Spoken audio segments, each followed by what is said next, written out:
ہم نے بہت تھوڑے سے سوالات جو بہت ضروری تھے وہ سمرائز کیے ہیں جی۔ ایک سوال یہ ہے کہ بیوی پر ساس سسر کی ذمہ داری تو بہت بات کی بات ہے، ہم نے تو یہ سنا ہے کہ بیوی پر گھر میں خامد کے لیے بھی کھانا پکانا شرعی طور پر ضروری نہیں ہے، کیا یہ ٹھیک ہے؟ گزارش یہ ہے جی کہ ایک ہوتے ہیں شرعی حقوق اور ایک ہوتے ہیں اخلاقی۔ شرعی طور پر تو ٹھیک ہے کہ بھی اس پر صرف اپنے خامد کا حق ہے کہ اس کے فرائض زوجیت ادا کرے، باقی نہ اس کے ذمہ کوئی پکانے کی بات ہے، نہ اس کے لیے کوئی کھانے کی بات ہے، اسی طرح نہ اس کے سسر اور ساس کے لیے خدمت کی ضرورت ہے۔ لیکن ایک ہوتے اخلاقی، اس کا تقاضا یہ ہوتا ہے کہ وہ ساری چیزوں کا خیال رکھے کہ ساس سسر آخر وہ بھی تو ماں باپ کے برابر ہیں، تو آدمی اگر تم نہیں رکھو گی تو تمہارا شوہر جو ہے وہ تمہارے ماں باپ کی بھی تو نہیں رکھے گا نا۔ تو اس لیے اصول یہ ہے کہ آدمی اچھی طریقے سے عاشروہن بالمعروف، اچھا طرح سے ایک دوسرے کے ساتھ گزارا کریں تاکہ ہمیشہ گزارا ہوتا رہے۔ دوسرا ایک سوال بہت زیادہ ہمیں آیا ہے، وہ یہ ہے کہ جنید جمشید رحمۃ اللہ علیہ نے ایک نعت پڑھی تھی، میں تو امتی ہوں اے شاہ امم، کر دے میرے آقا نظر کرم، اور یہ بہت زیادہ پاپولر ہوئی۔ تو ان کا یہ کہنا ہے کہ جنید جمشید کی اس نعت پر علماء نے کبھی کوئی اعتراض نہیں کیا، حالانکہ وہ خود کہہ رہے ہیں کہ کر دے میرے آقا نظر کرم، تو کیا یہ شرکیہ اشعار نہیں ہیں؟ گزارش یہ ہے جی کہ اگر اس سے مراد اللہ کی ذات ہے تو پھر تو کوئی شرک نہیں ہے، کیونکہ سب کا آقا تو خدا ہی ہے اور کوئی نہیں ہے۔ اور اگر اس سے مراد حضور صلی اللہ علیہ وسلم کی ذات ہے اور وہ بدبینائے مجاز کہہ رہا ہے، حقیقت نہیں کہہ رہا، تو پھر مجازاً وہ بھی شرک نہیں بنے گا۔ ایک بہت ضروری سوال ہے، یو کے میں قانونی طور پر صرف ایک شادی الاؤ ہے، لیکن بہت سارے مسلمانوں نے ایک قانونی طور پر شادی کی ہوئی ہے اور ایک شرعی طور پر صرف نکاح کر کے بیوی کو رکھا ہوا ہے۔ وہ قانونی تو حیثیت نہیں ہے، شرعی طور پر تو ظاہر ہے بیوی ہے، لیکن وہاں پہ مسئلہ یہ آ رہا ہے کہ اس بیوی کے کیونکہ قانونی طور پر کوئی حقوق نہیں ہے، نہ وہ پیسوں کا مطالبہ قانونی طور پر کر سکتی ہے نہ کچھ اور، تو وہ لوگ کیا کر رہے ہیں کہ انہوں نے اگر دوسری بیوی رکھی ہوئی ہے اس کے کوئی حقوق پورے نہیں کر رہے، صرف ازدواجی تعلق کی حد تک اس کو رکھا ہے، نہ گھر آتے ہیں نہ اس کو خرچہ دیتے ہیں نہ کچھ، وہ کہتے ہیں بس ہمارا اتنا ہے، اور نہ وہ مطالبہ کر سکتی ہے۔ تو اس کا اور یہ بہت سارے ایسے جو دیندار لوگ ہیں انہوں نے کیا ہوا ہے، تو اس بارے میں شریعت کیا کہتی ہے؟ ظاہر یہ ہے جی کہ شریعت نے تو ہر انسان کو 4 بیویوں کی اجازت دی ہے کہ فَانكِحُوا مَا طَابَ لَكُم مِّنَ النِّسَاءِ مَثْنَىٰ وَثُلَاثَ وَرُبَاعَ، تو 4 بیویاں وہ رکھ سکتا ہے۔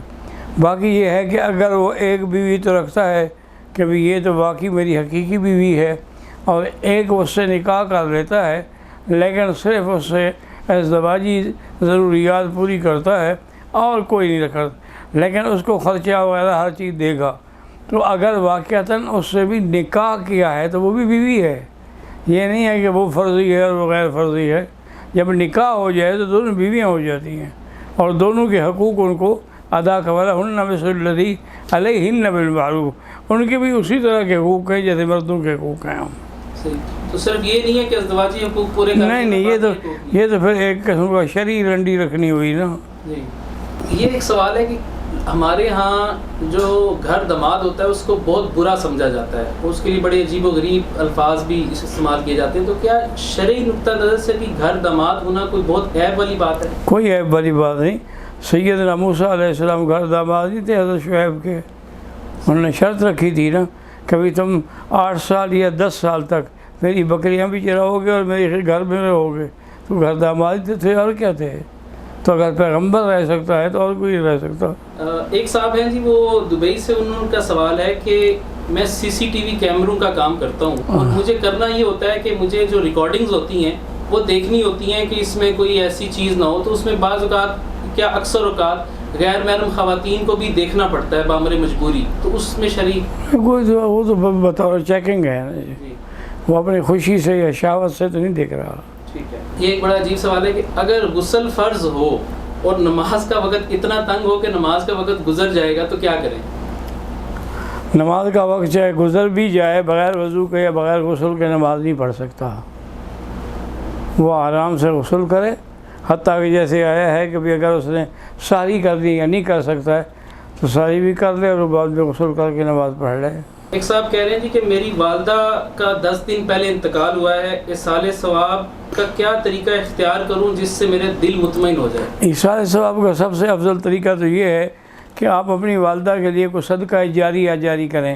جیسے پانی کا انتظام ہے، کہیں نل لگوا دیں، کہیں کنواں نہیں ہے کنواں بنوا دیں.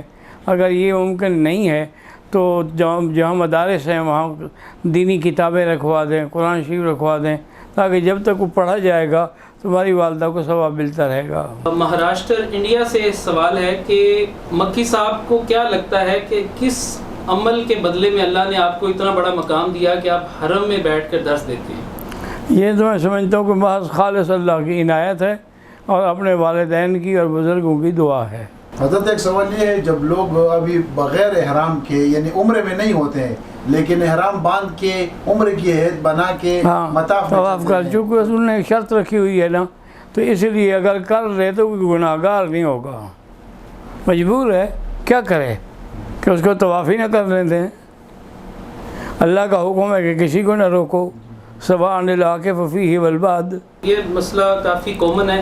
رمضان میں اگر بہت زیادہ تھوک آئے اور نماز کے دوران بھی ایسی حالت ہو کہ تھوک آئے تو وہ نکلنے سے روزہ ٹوٹ تو نہیں جاتا؟ اگر بہت زیادہ ہو تو ٹوٹ جاتا ہے، اگر معمولی ہو تو پھر نہیں ٹوٹتا ہے. تو وہ یہ پوچھ رہے ہیں کہ میں نماز کی حالت میں مجھے بہت زیادہ تھوک آتی ہے تو اب میں کیا کروں؟ اگر میں نگلوں تو روزہ ٹوٹ جائے گا اور منہ میں رکھنے باہر کپڑے میں ڈال لیں. ٹھیک ہے. بھارت سے یہ ایک سوال ہے کہ اگر اللہ تعالیٰ نے سب کچھ پہلے لکھ دیا ہے تو پھر تو اللہ نے یہ بھی لکھ دیا ہے کہ یہ فلانا آدمی غیر مسلم ہو کے ہی مرے گا، تو پھر وہ اس کی سزا کیوں پائے گا جب یہ تو اللہ کی کتاب میں ہی لکھا ہوا ہے پہلے سے؟ اس لیے کہ اللہ تبارک و تعالیٰ نے سب کچھ لکھ دیا ہے، لیکن اس کو اختیار بھی دیا ہے کہ چاہو تو اسلام لے آؤ، چاہو تو کفر پہ رہو. ومن شاء منکم فلیؤمن ومن شاء فلیکفر. تو جب اس نے کفر قبول کر لیا تو کفر کی سزا ملے گی. یہ سوال ہے کہ مکی صاحب کا درس دوبارہ کب شروع ہوگا اور بند کیوں ہے؟ انشاءاللہ شروع دوبارہ تو ہوگا رمضان شریف کے بعد، اور بند ہوا تھا جب کرونا لگا تھا نا جی، تو لاک ڈاؤن ہو گیا، جب سب کو بند ہو گیا میرا بھی بند ہو گیا. ایک صاحب انگلینڈ سے آئے، اس دوران میں جب یہاں پر ذی الحج کا شروع ہو چکا تھا اور مکہ میں انٹری بند ہو جاتی ہے جی، ان کا ارادہ یہ تھا کہ اب میں جدہ اتر کے مدینہ چلا جاؤں گا. لیکن جب وہ جدہ ایئرپورٹ اترے تو ان کو وہاں پہ ایک اپلیکیشن کے ذریعے اجازت مل گئی. اب وہ یو کے سے جب آئے تھے تو عمرے کی نیت سے نہیں آئے تھے، اب وہ جدہ ایئرپورٹ سے ہی احرام باندھ کے چلے جائیں یا کیا کریں؟ کہاں مدینہ شریف جانے کے لیے احرام کی ضرورت ہی نہیں. مکہ اب وہ عمرے کے لیے اگر صرف عمرہ کرتے ہیں، صرف عمرے کے لیے ہے تو ٹھیک ہے، باندھ لیں. ہاں بالکل. پاکستان کب تشریف لا رہے ہیں؟ انشاءاللہ جی، ارادہ تو ہمیشہ ہوتا ہے، لیکن ابھی تو 16 سال ہو گئے میں نہیں جا سکا. صرف پاکستان نہیں بلکہ اور بھی کسی ملک میں نہیں جا سکا. اس کی وجہ کچھ میری بیماریاں ہیں، کچھ کمزوریاں ہیں کہ اتنا لمبے سفر کر دیں. پہلے تو صحت تندرستی تھی نا جی تو برداشت کر لیتا تھا، اب برداشت نہیں ہوتا. پھر میں اپنے لیے ایک آدمی رکھوں، پھر ایک ویل چیئر رکھوں جو مجھے اس پر کھینچ کے لے جاتا ہے. اس مجبوری سے میں نہیں جا رہا، ورنہ ارادہ میرا اب بھی ہے کہ میں رمضان شریف کے بعد شاید جاؤں. سورہ ملک روزانہ پڑھنے کے بجائے اگر صرف سنی جائے تو وہ افضلیت ملے گی جو پڑھنے پر ہے؟ نہیں، پڑھنے کی فضیلت زیادہ ہے، کیونکہ جب پڑھے گا تو دونوں کام ہوں گے نا، پڑھے گا بھی سنے گا بھی. ادھر تو صرف سنے گا لیکن پڑھے گا نہیں. سفر کے دوران بغیر کسی عذر کے نمازیں اکٹھی کی جا سکتی ہیں؟ یہی تو عذر ہے کہ سفر ہے، اور عذر کیا ہوگا؟ من کان منکم مریضا او علی سفر، یا بیمار ہو یا سفر پہ ہو تو سفر بھی تو عذر ہی ہے نا. لیکن اپنے اپنے وقت پہ پڑھے تو زیادہ بہتر ہے. چونکہ امام حنیفہ رحمۃ اللہ علیہ فرماتے ہیں کہ اگر سفر کی مجبوری کی بنا پر جمع بھی کرنی ہو تو مثلا ظہر کی نماز کو لیٹ کر دے، اس کو آخری وقت میں پڑھے. جب اس سے فارغ ہو جائے تو 5-10 منٹ کے بعد عصر کا وقت شروع ہو جائے تو اب عصر بھی ہو جائے گی اور ظہر بھی وقت بھی ایک ہوگا. لیکن یہ ہے کہ ہوگی اپنے اپنے ٹائم پر، کیونکہ وہ فرماتے ہیں کیونکہ یہ نماز جو ہے یہ کتاباً موقوتا، یہ معین وقت ہے اللہ کی طرف سے، اس کو ہم آگے پیچھے نہیں کر سکتے ہیں. لیکن باقی ائمہ اجازت دیتے ہیں، امام صاحب اجازت دیتے ہیں صرف اسی طرح سے.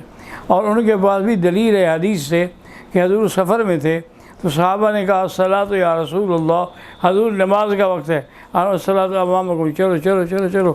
پھر سفر کرتے رہے، پھر کافی دیر گزر گئی، پھر صحابہ نے یاد دلایا الصلاۃ وما، آگے چلو، پھر چلتے رہے، پھر تیسری دفعہ صحابہ نے یاد دلایا، انہوں نے کہا مجھے بھی پتہ ہے لیکن آخر وقت میں ہم یہ نماز پڑھیں گے، اول وقت میں دوسری پڑھیں گے۔ اگر پاکستان میں کوئی حنفی ہے اور وہ وطر میں ہاتھ اٹھا کر دعا مانگتا ہے جس طرح سے یہ ہے، تو وہ جائز وہ بھی ہے؟ مانگ سکتا ہے، حنفی بھی ہاتھ اٹھا کے مانگ سکتا ہے، بغیر ہاتھ اٹھائے بھی مانگ سکتا ہے، چونکہ دعا دونوں شکل میں ہے۔ ایک سوال یہ ہے کہ اتحاد امت جو ہے وہ وقت کی ضرورت تو ہے، لیکن دیوبندی، بریلوی اور اہل حدیث حضرات کا اتحاد کیسے ہو سکتا ہے؟ کیونکہ ان کے بڑوں نے ایک دوسرے کو کافر اور مشرک کہا ہوا ہے، تو یہ لوگ اکٹھے کیسے ہو سکتے ہیں؟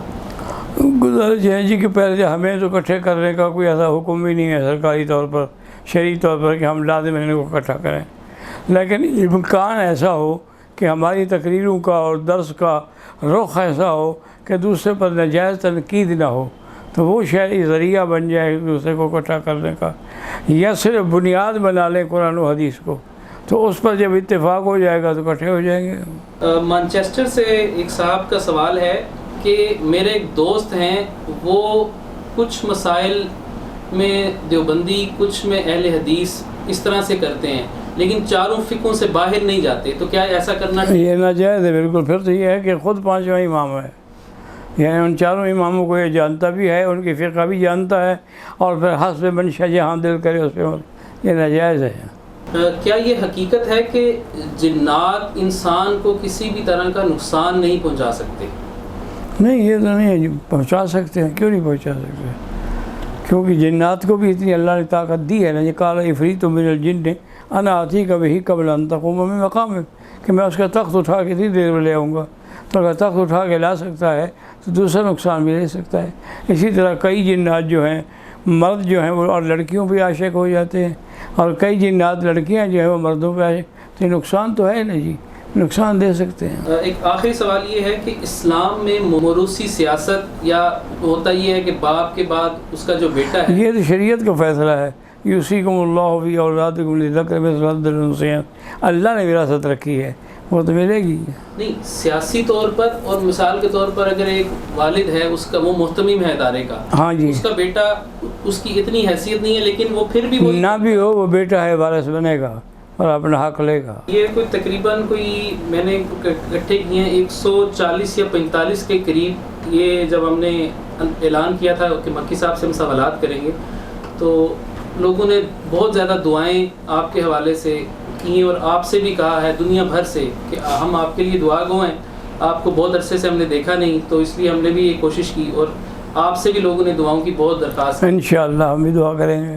چلیں، آپ کے وقت کا بہت شکریہ۔ اچھا جی، ٹھیک ہے، اللہ قبول فرمائے۔ ربنا تقبل منا انک انت السمیع العلیم وتب علینا انک انت التواب الرحیم، اللهم اغفر لنا ولوالدينا ولوالد والدينا ولمشائخنا ولاساتذتنا ولاساتذتنا ومن حق علينا ولمن اوصانا واستوصانا ولجميع المسلمين والمسلمات والمؤمنين والمؤمنات الاحياء منهم والاموات۔ یا اللہ، ہماری غلطیاں معاف فرمانا، اور جن دوستوں نے دین کی باتیں پہنچانے کے لیے کوشش کی ہے ان کو اس کا بدلہ دنیا میں عطا فرمائے۔